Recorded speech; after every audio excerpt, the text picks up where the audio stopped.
Hey guys, welcome back to the Invision podcast. My name is Alexander and I'm joined here with Draco. And today we're going to be talking about self-development and how to get started. So Draco, quick question for you. As a beginner to the self-development, how would someone start? Me personally, I would definitely recommend that someone definitely analyzes their schedule first. I think the most important thing is to analyze what's going wrong in your schedule. So whether that be that you're slumped and you're not getting up on time in the morning, or you're not waking up at the right time or the same time every morning, you're going to bed too late. I think those are normally the first things to point out your sleep schedule, because that affects your energy throughout the day. um, let's say you manage to fix your sleep schedule, which normally takes, if I'm being honest, probably like a month before you're really in cycle.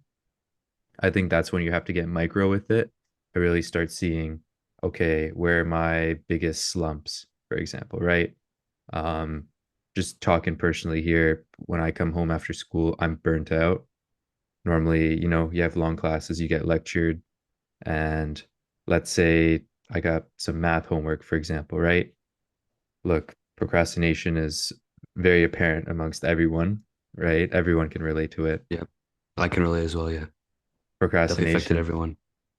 When you come home and you've got homework and you say, look, it's only, I don't know, let's say 3:30, 4 o'clock, right? I've got until, I don't know, most people maybe go to bed around 10, 11. So you put it off, and then by the time it's honestly probably 9 o'clock, that's when you start doing your homework, right? And you're not giving your best quality of work, as well as possibly having the chance to not finish your homework, right? I'm just Mm. using school as an example, but like I think this is just the thing that people can relate to the most, right? Is identify those things. Now, obviously there isn't a one solution to solve procrastination, right? Because even us, having spent what, 3 years studying high performance, 3, 4 years studying high performance, we still procrastinate every day, right?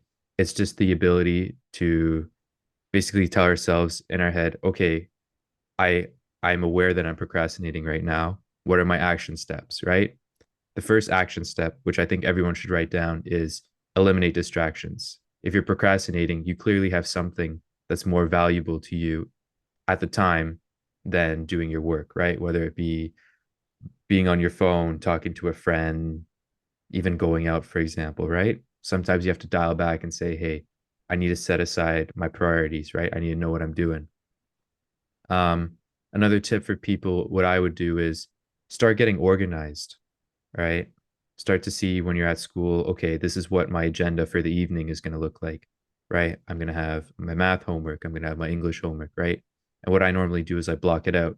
So I know that I eat dinner at 5 o'clock every day. Before dinner, right after school, I go to the gym, right? So between the time I go to the gym, I come home, I try to get a quick 45-minute productive session in. Uh, and I normally tackle the hardest thing first, right? I don't leave the hardest thing for last. I'll eat my Very dinner. important. Yeah, Mhm. I'll very eat my nice. dinner, and then I'll go on to do my work as well, right? Because I normally know that after I eat dinner, all the blood is from my head into my stomach, digesting the food, that the tough work becomes even harder, right? Wow, I actually never thought of that. That's a good point. Mm. And Damn. then you can definitely relate to this as well, that the later and later it gets, the more and more tired you get, right? And your brain starts to shut down and shut down. And Of here's the course. biggest thing. I think people need to listen to this as well. This is very important. When it comes time to sleep, it becomes very hard to sleep if you're going from, let's say I just did my math and immediately I got to tell my brain, all right, time to shut off, time to sleep, right? That's why people's sleep schedule becomes so messed up, is because they don't give that like rest period. And then I'm actually going to transition to you now. This is what our solution, Oleg and I wouldn't say we came up with it, but it's definitely worked for us. And that's end of day report, and basically giving ourselves like, how do we call it? Basically a time where we say, okay, by this time, we're not doing any more work. That's what the end of day report. So normally it's about 2 hours before you go to bed. You send a message to your, right, whoever your partner is, and you basically cover today's date. Did I achieve my goals, right? So you lay out your goals. Did I wake up on time? For me, it's did I go to the gym? Um, Diet as well, right? Was my diet right? Am I following my meal plan? Any goals that you've set for yourself, and you'll lay them out. And if you want to talk about it a little more as well, what's worked for you with the end of day report? Honestly, the end of the report would I'd say it's probably one of the better things we've implemented ourselves personally. Because whenever personally for me, every time I send out my end of day report, I feel like I'm always trying to sort of one up myself every day going up from that. So let's say I had a great day. Obviously, you can't always one up yourself after a great day because eventually it's not gonna be enough. But let's say I had a really bad day. I'm trying to, kind of improve the next day. And it kind of keeps me motivated sort of to try and strive for better, basically. So I'd say Absolutely. that's definitely something that helped me a lot. And as well as just the whole accountability of, you got to send out this message at this time and then you got to keep yourself accountable and as well your partner. So you got to communicate that you both send out yours at the same time, And I which I will think is add great. to um, it. It's not always easy, right? We missed our end of day reports many times, right? It's hard to stay on track. And the whole part of high performance and what we're going to be talking in the series is that we don't have this stuff mastered, right? But the thing is, we've got years of experience under our belt to be able to say what's worked and what hasn't. Because when we go on Instagram and we go see through all these influencers, right? A lot of it is honestly just not helping at all, right? You don't need a whole morning routine of getting up, taking a walk, drinking this specific tea, having meditation, cold shower, reading a book, right? All of this, it's just not practical, right? Most of us, when we wake up in the morning, we only have so much time we can allocate before we need to go to work, go to school, right? And also, we need to think about the people who sometimes, let's say when I was playing basketball, right? I played basketball in a league and or on a team, I should say, a travel team, and I had practice at like 9:30, right? I wouldn't finish until like 11:30, which is crazy. I think it was probably more like 10:30, but I wouldn't get home until like 11, right? And I'd have to sleep. Sometimes it's just not realistic that I can wake up at 5 a.m., right? And that's not what it's about. Although sometimes, right, I adjust my schedule. I wake up at 5 a.m. Because that's how I'm going to be most productive for my day. And everybody's schedule is different, and that's what makes it so hard because high performance isn't a one fits all, right? It's not a template that I can give to you and say, all right, you put your day into this template and you're gonna excel, right? Yeah, Even it definitely, mm, sorry, it definitely varies by person. So what some things may work for others may not work for you and vice versa.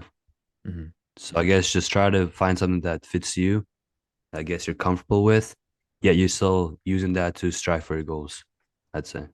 absolutely. And I don't want to get too micro into things, but I think really the big thing is you have to look at your schedule and you have to understand that it's not going to be perfect. A lot of people like to be perfectionists with this, myself included.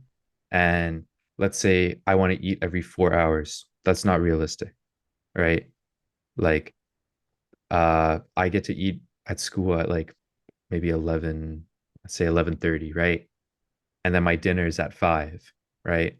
I have to understand that like those are the times like I gave myself to eat. I have to get a quick bite in, right? I'm not going to always have the luxury of taking 30 minutes to eat a meal, right? Sometimes while I'm on the go, I got to eat something because I got places to go, right? When school's done, I got to go to the gym. When the gym's done, I got to come home, do my work, and then I get to eat dinner, right? It's just little sacrifices like this just so that I can be as productive as I can. Because if I took that time to eat, I wouldn't be able to go to the gym. I'd have to push my gym back. I wouldn't have time to do my work, right? Another thing as well is it's just all trial and error. You're going to have a schedule, you're going to try the schedule, and then you're going to realize, wow, that was garbage. I got to rework that. That did not work. And it's trial and error over and over. I've changed my schedule over and over. The wake up times, the bed times, the meal times, everything, right? Now be careful, don't overdo it, but really it's self-learning because again, like I said, it's not a one fits all, right? I can't just give you a template and say, all right, here you go, you're set for life. because you have to teach yourself and then you can implement it. It's not a, okay, I'm going to pay for this program and immediately this program is just going to help me because when you think about it, right, program is there to help, but sometimes they just give a material, right? You take the material and then you realize, wait, that doesn't apply to me at all, right? Because one person's a mother who's got to look after the kid, another person's a full-time student, another person is, this or that or different time zones that affect things, right? It all gets mixed up. So really it's about trial and error, all right? And don't settle for something.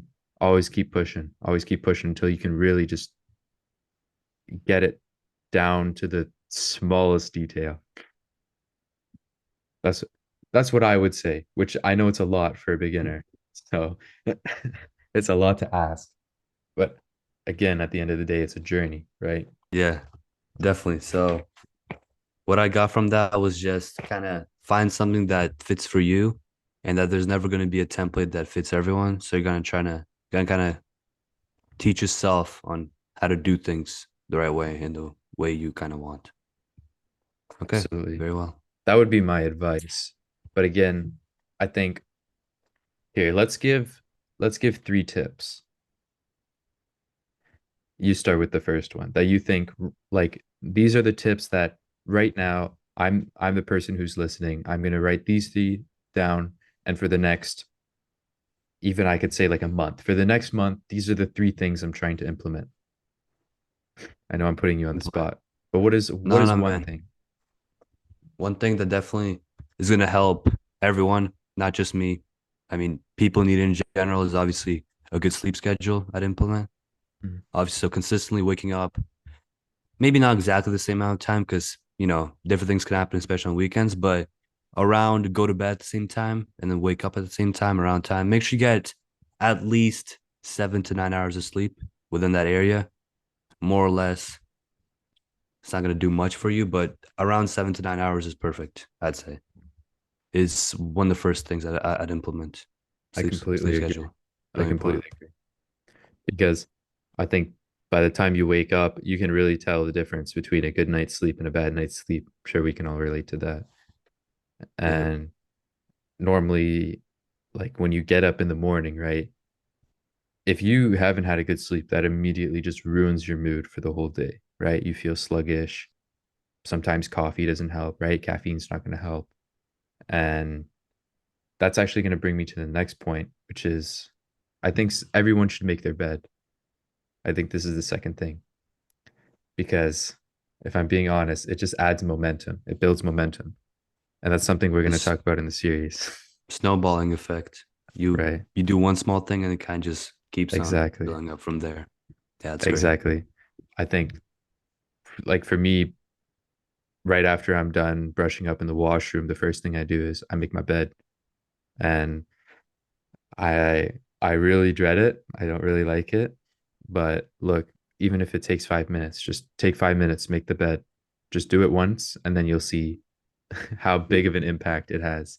As small like a task it sounds, it just really does make a big difference because once I make my bed, then I get right to my work. Once I get my work done, and I feel like by the time I've done all my work, and it's like what realistically I get up around 5. I finish my work. I eat breakfast about 7:30. So when I'm done the hardest task in my work by like 7:15, wow, does the day just breeze by, right? Because I Yeah. take the weight off my shoulders. So even just that small step of making the bed is just already building that compound. So by the time I'm done breakfast, like I basically have the whole day to myself, right? It just feels Yeah. nice. That's All good. right. You want How to do the how third many tip? beds do you how many beds do you make that it takes 5 minutes? I mean, if I'm being honest, I'm not the best at making beds, man. Mine's in the corner and it takes a while. It takes a Jesus while. Christ. All I do is pull over the covers and put the decoration pillows on top, and that's it. I'm kind of A a couple seconds, boom, boom, perfectionist. quick. I'm a perfectionist, Oh, man. you fold all the corners and stuff Yeah, yeah, perfectly, 10 yeah. degree angles. And if the Wow, pillows yeah. are smushed, I get really pissed. Oh, fuck. They need to be Wow. nice and fluffy. Very nice. All right, let's do the third tip. What would you say is the third tip? Third tip is, again, this is something that you kind of, it takes a while to develop, but once you do, you're basically gonna be unstoppable. And that's just good time management skills. So that obviously goes in with procrastination. So those that don't have good time management usually procrastinate. It kind of goes hand in hand with that. But time management in terms of you basically just have to use your time wisely and what just not waste any minutes doing a bunch of random stuff that you're not supposed to. I know in the moment it's always hard and you always get distracted. That one Netflix episode comes out, you want to watch it or whatever happens, but you got to stick to what you're supposed to do. So school at school you just do your schoolwork, and then at home you could either finish up your schoolwork or do other things that you're supposed to do, whether it's going to the gym or doing your own hobbies and stuff. But definitely I'd say time management is really important for sure. Yeah, I'll add to it. Um, like time management is broad. So in my sense, I would say as an action item, get down a notepad or some form to time block. Whether that be, for example, I would recommend Google Calendar. That's what I use. And I put my stuff in Google Calendar and I block out the time. Let's say, for example, I got English homework. I'm going to block out 45 minutes in the time that I'm supposed to. And those 45 minutes, at least I know exactly what I'm doing. I get right to work, right? And it helps visually as well. Google Calendar lets you see it visually, right? So I can see my blocks and my chunks, and then I'll get a notification as well, just as a reminder. But I would recommend that you don't have your phone in the same place that you're doing your work. But I definitely think, yeah, Google Calendar, some form of scheduling. If you like to do it on paper too, do it on paper, right? Grab out a piece of paper, pencil, a pen, and just write from this time to this time. This is what I'm doing. That's my only focus. Everything else, throw it away, right? Not important. This is the one thing I need to get done. Eliminate all distractions. That's what I'm focusing on. And you'll see the time management will really come together for sure. What do you That's think? great. I'm not gonna lie, you definitely show me the ways of Google Calendar. I've been using it a lot recently. Thank you for that. Just been updating my time. And it's also congruent with your time as well. So what we do is we actually use one Google Calendar, and we each have obviously our own days of stuff to do. And we just mark down if we either have, a part-time job or an extracurricular. So we just put it down and we could see each other's schedule and kind of play on that. So I think that's definitely really great, especially because of the time zone difference. The whole 3 hours behind and 3 hours ahead. So we try and plan off of that and see what things happen after. Completely agree. Yeah. So what we do is we share each other's calendars, and it's very easy to see what Ulf's got on, what I've got on. And it's really helped because that's the honestly the reason why we have a podcast at the moment, because our schedules are very busy, right? We're full-time students, we work part-time jobs, we have other hobbies as well and extracurriculars that we have to meet. So being able to block out that time to call is really important. So again, even though our podcast is focused on teens and young adults, right? If something's in, if you find something valuable like this, I think it's worth sharing to your parent, right? Like, I think if I were to, like, I told my mom and just be like, hey, mom, use Google Calendar to block out your time, right? Just to save my mom like 20 minutes. Think about it instead of having to scramble to, oh, what do I do next? Right? All the little time builds up. Each like 5 minute block that you say, okay, what am I doing now? What am I doing now? What am I doing now? Right? Just to see your schedule. And I know a lot of people need it visually. So just to be able to see it really helps and it'll save you time. Another thing we're going to talk about, especially, is just how you can save time in your day, because I think we've both seen it that it's very easy to waste a lot of time, and time is very precious, right? We know Yes. we've only got 24 Time, hours. yeah, time is something you'll never get back. And what separates normal people from obviously the top 1% is that every person has 24 hours. Each person is given the same amount of time, but it's what you use with that time and what you dedicate those hours to. What's important is what gets you ahead of everybody in the competition. Completely I'd agree. say. And another thing too is compounding, right? uh I'll put it this way.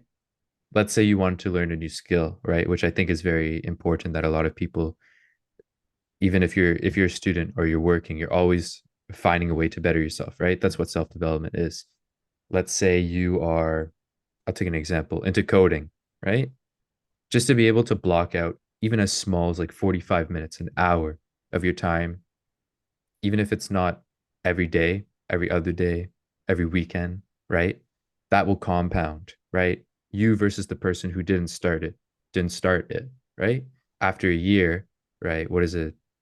What is an hour every week? That's 52 hours, right? You're 52 hours ahead of the person who didn't start. And then the next year, right? Compounds 104. And exactly, you get what I mean, right? And that goes for not just a skill, but basically anything, right? That you use the time for, right? Whether it's I block out 4 hours of my day to, I don't know, tutor students, let's say, right?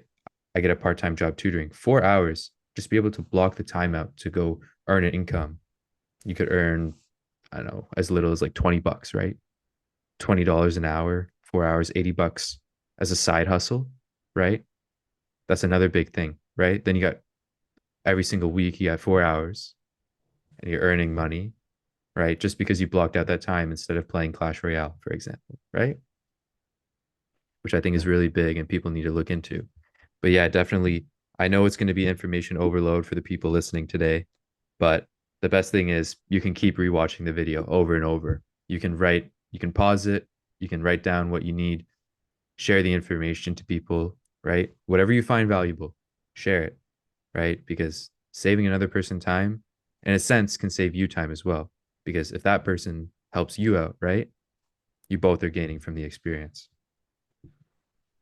Anything else to add? No, I mean, yeah, what Draco said was really important. So whoever's listening, just, if you want, have a notebook around you, just extract some of the key points that we've said and kind of just try to implement that into your lives. Is all to say really.